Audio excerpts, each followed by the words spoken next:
Getty. When you enter the Bowery Hotel where Kimora Lee Simmons held her Spring-Summer 2018 collection viewing, you first hear the lilting sounds of a steel drum.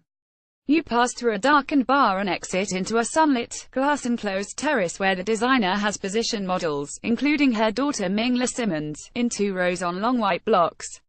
Advertisement. Continue reading below. Getty. On the far end of the space, opposite the models, a musician is playing the hang drum and service part hors d'oeuvres.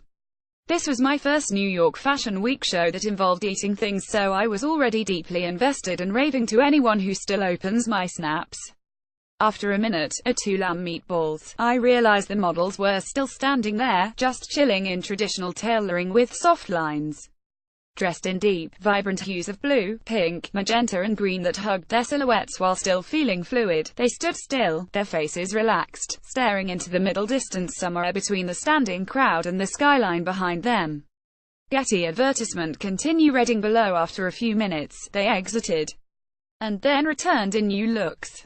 Then, more standing. Getty. Advertisement. Continue reading below. Chewing contemplatively on a mini crab cake, I began to wonder if this was an endurance test of some sort. Last model standing. I would possibly watch this film.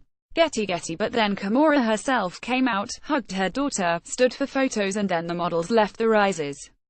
The energy was surprisingly relaxed. It felt like a casual cocktail party at your most chic friend's house. The collection, inspired by Simmons' time in Morocco, matched this luxurious but light atmosphere. Simmons circled the room, greeting attendees and hugging friends, including Miss J. Alexander.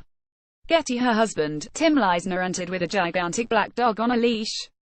I snagged a mini hamburger. The drummer played on. Everything was sumptuous. Follow our Eric Thomas on Twitter.